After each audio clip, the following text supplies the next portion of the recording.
bila dilakukan dengan kekerasan, malah mengurangi nilai demokrasi. Baik. Nah, jadi artinya boleh berdemo, boleh mengekspresikan pendapat karena itu hak individu dan hak kelompok, tapi jangan lakukan kekerasan. Baik. Dari tadi Anda menyebutkan tujuannya adalah untuk mencapai demokrasi yang adalah kedaulatan rakyat. Dalam hal ini sejalan dengan Pancasila, sejalan dengan undang-undang, dengan NKRI dan sebagainya.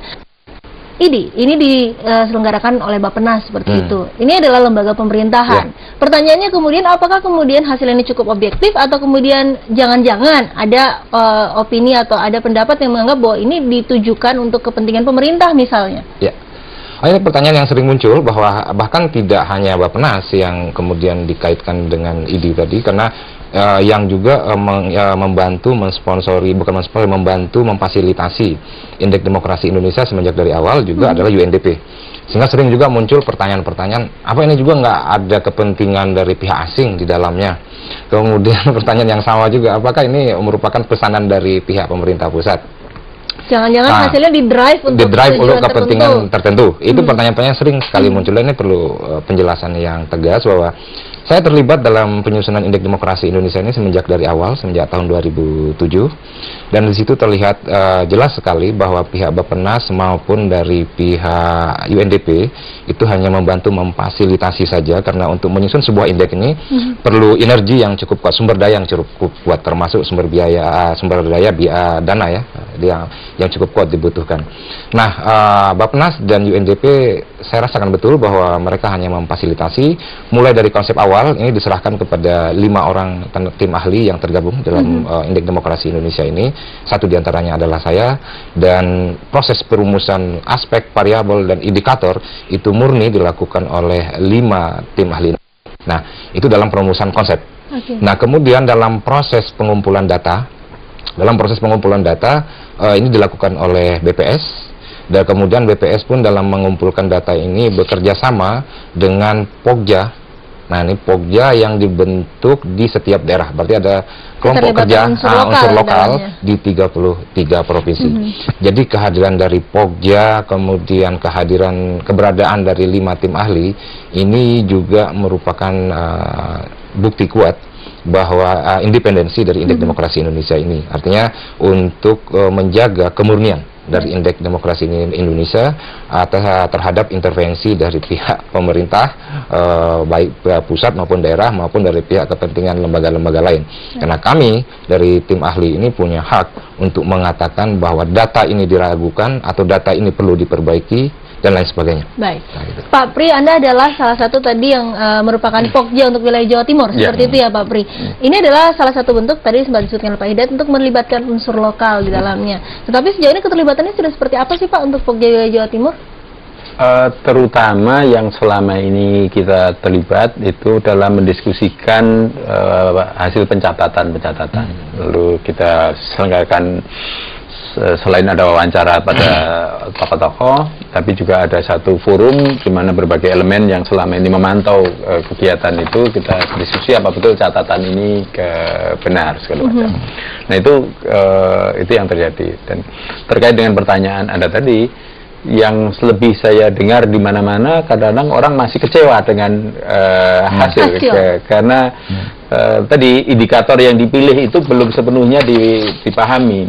Saya masih ingat kita diarahkan dari tim ahli itu kan, bahwa yang kita catat ini demokrasi tidak ada hubungannya atau bukan soal penegakan hukum, bukan soal kesejahteraan, bukan apalagi satu lagi itu, tapi ini hanya indikator yang bahkan tekanannya adalah penggunaan hak sipil dan politik, dan kemudian bagaimana hak itu disalurkan, dan kebanyakan catatannya memang dari sisi negatif. Harapannya itu kan kira-kira begini, tidak boleh ada warga negara yang terhambat untuk menggunakan kebebasannya, termasuk kebebasan beragama, kebebasan berorganisasi, termasuk organisasi yang tidak diakui pemerintah, tidak dicatatkan di pemerintah. Nah, itu yang kadang-kadang menimbulkan pro, meskipun definisinya tadi kan kebebasan yang diatur undang-undang. Artinya pemerintah itu diposisikan sebenarnya bagian juga yang diteliti, yang tindakannya bahkan kalau buat aturan pun aturannya bisa dicatat. Ini mengancam kebebasan atau tidak. Misalnya ada perda yang mengharuskan beribadah atau menghalang-halangi orang berkeyakinan, itu lalu jadi catatannya negatif. Sehingga boleh dikatakan indeks demokrasi ini sebenarnya bagian dari proses pembebasan warga negara. Itu. Baik. Untuk wilayah Jawa Timur, ketika Anda menjadi pokja di wilayah Jawa Timur, ada diskusi, ada kemudian wawancara tokoh dan sebagainya yang dilakukan untuk bisa mencapai data yang diharapkan ini. Tetapi kemudian yang menjadi hambatannya apa, dan kemudian yang paling menarik, wilayah Jawa Timur bagaimana penghitungan dalam indeks demokrasi nanti? Kita akan bahas di segmen berikutnya. Kita harus jeda terlebih dahulu, Bapak-Bapak dan pemirsa. Kami tetap mengundang Anda untuk bergabung dalam dialog ini di nomor telepon 0315613369. Perbincangan kita masih akan segera kembali sesaat lagi.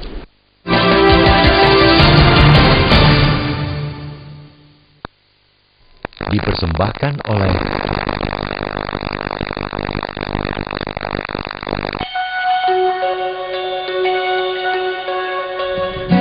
Kau belajar setiap saat. Kau tumbuh hebat setiap hari. Bagiku, kau akan tetap menjadi yang terbaik. Semua ini untukmu. Untuk Buah Hati. Setiap Sabtu jam 9 pagi.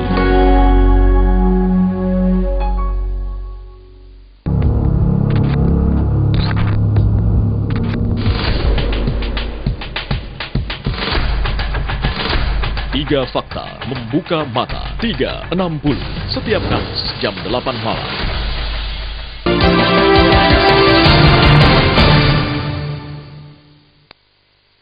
Dipersembahkan oleh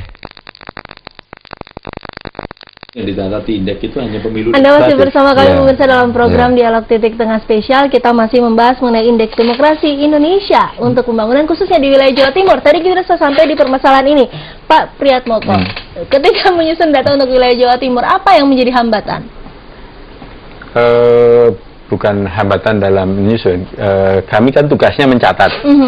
Karena di indikator itu yang harus dicatat adalah jumlah, misalnya jumlah pernyataan pejabat atau jumlah tindakan pemerintah atau kelompok masyarakat yang mengancam. Nah, lalu itu pertama dari coding di pemberitaan di media, lalu itu dikonfirmasi apakah ini benar atau tidak. Lalu dari kalangan aktivis punya catatan lain. Itu yang kami mendiskusikan untuk konfirmasi apa betul ini mengancam atau tidak. Nah, itu tapi soal bagaimana data ini kemudian diolah jadi kesimpulan, kita nggak tahu. Kewenangan itu ada di tim peneliti pusat, berarti tim ahlinya 5 orang ini, berarti seperti itu Pak Hidayat.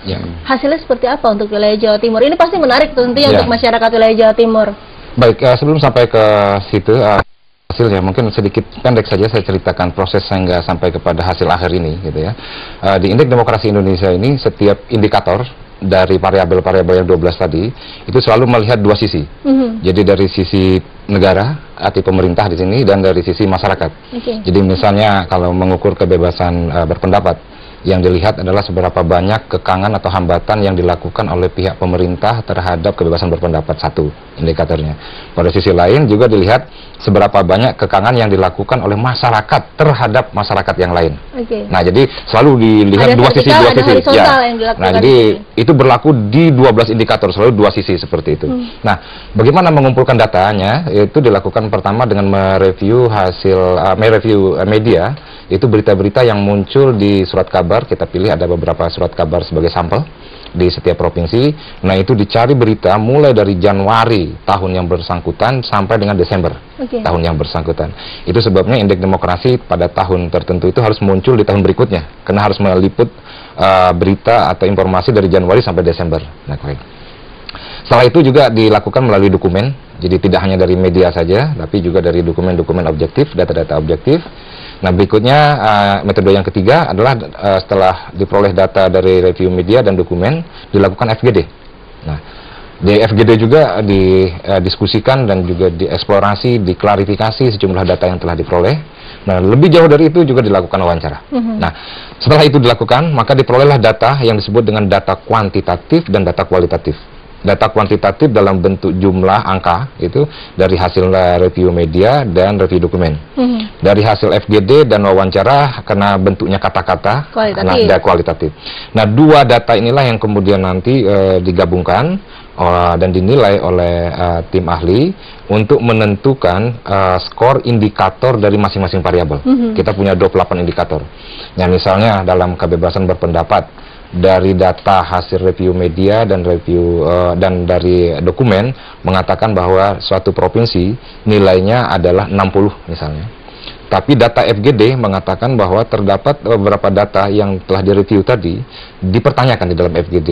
Nah, dan akhirnya FGD menginginkan beberapa data, atau dari FGD diperoleh informasi beberapa data yang diperoleh dari media tadi ada yang tanda kutip harus di-drop. Baik. Nah, akhirnya ini bisa kemudian setelah digabung dia naik menjadi 65 atau menjadi 70 karena digabung jadi satu. Nah, setelah diberikan skor indikator, katakanlah dia mendapatkan skor indikator 70, baru kemudian dikalikan dengan bobot indikator. Nah, setelah dikalikan dengan bobot indikator, dia nanti akan mengkontribusi ke skor variabel. Baik. Nah, dan variabel akan kontribusi ke skor aspek dan seterusnya, seperti itu. Untuk wilayah Jawa Timur kemudian seperti apa kalau kita lihat dari 3 aspek, kebebasan sipil, hak-hak politik, dan kelembagaan demokrasi. Tadi disebutkan ada 33 provinsi yang menjadi titik atau sampel penelitian. Jawa Timur posisinya seperti apa, Pak? Sebenarnya Indeks Demokrasi Indonesia sama sekali tidak bermaksud untuk melakukan ranking ya. Nah, itu yang pertama harus kita tegaskan, bahwa tujuannya bukan memberikan ranking di setiap provinsi, tetapi lebih memberikan potret dari setiap provinsi. Nah, kebetulan ada provinsi memang berdasarkan perolehan angka overall indeks secara keseluruhan harus ada yang di posisi di atas, ada yang posisi menengah dan di bawah, tapi bukan berarti itu menunjukkan rankingnya. Nah, yang kedua adalah indeks demokrasi ini tinggi atau rendah yang diperoleh per setiap provinsi itu menggambarkan dari dua sisi tadi, dari sisi negara, pemerintah, dan dari sisi masyarakat. Jadi, kalaupun dia tinggi bukan berarti prestasi dari pemerintah saja, tapi juga prestasi dari masyarakat. Begitu juga sebaliknya. Kalaupun misalnya indeks dari suatu provinsi rendah, itu bukan sama sekali karena penyebabnya adalah karena pemerintah saja, tetapi juga karena dari peran dari masyarakatnya. Jadi dua sisi seperti itu. Untuk nilainya, Pak? Untuk Jawa Timur, ini untuk Jawa Timur secara keseluruhan, ini nilainya adalah 55,98. Itu untuk tahun 2011. Nah, kalau dibanding tahun 2010, itu adalah tetap di angka 55, tapi dia ada 55,12. Jadi terjadi kenaikan sedikit. Namun di 2 digit pertama tetap di angka 55. Nah, penyebabnya kalau kita lihat di kontribusi 3 aspek yang ada, di kebebasan sipil Jawa Timur ini sudah cukup bagus. Nilainya 71,58. Hak-hak politik ini yang rendah sekali. 40,32. Inklusi demokrasi 61,23. Nah, akibat dari inilah penyebab utamanya di sini terlihat bahwa hak-hak politik yang 40,32 ini yang menjadi faktor penyebab mengapa kemudian angka secara keseluruhan itu menjadi 55,98. Kebebasan sipil sudah 71. Baik. Bapak-bapak, terima kasih atas waktunya. Waktu kita habis, sayang sekali. Tadi kita belum sampai maksud sebenarnya kalau di ranking ini Jawa Timur posisi berapa? Singkat saja mungkin terakhir, Pak Hidayat. Nah, kalau lihat dari urutan kita posisi 32, Pak ya. Dari 33? Dari 33, ya. Itu bukan prestasi yang menarik sebenarnya. Tapi itu bukan berarti ranking. Jadi karena yang ingin ditegaskan bahwa yang jauh lebih penting adalah dengan potret seperti ini, yang jauh lebih penting apa yang harus kita lakukan ke depan. Itu adalah pekerjaan rumah terutama dalam masa pemilu ini. Itu tujuan utamanya. Pak Hidayat, terima kasih atas kehadirannya. Mohon maaf waktu kita sangat terbatas, tapi paling tidak ini bisa memberikan gambaran kepada masyarakat secara keseluruhan dan memberikan program Dialog Titik Tengah untuk edisi siang hari ini. Terima kasih atas Anda, sampai jumpa.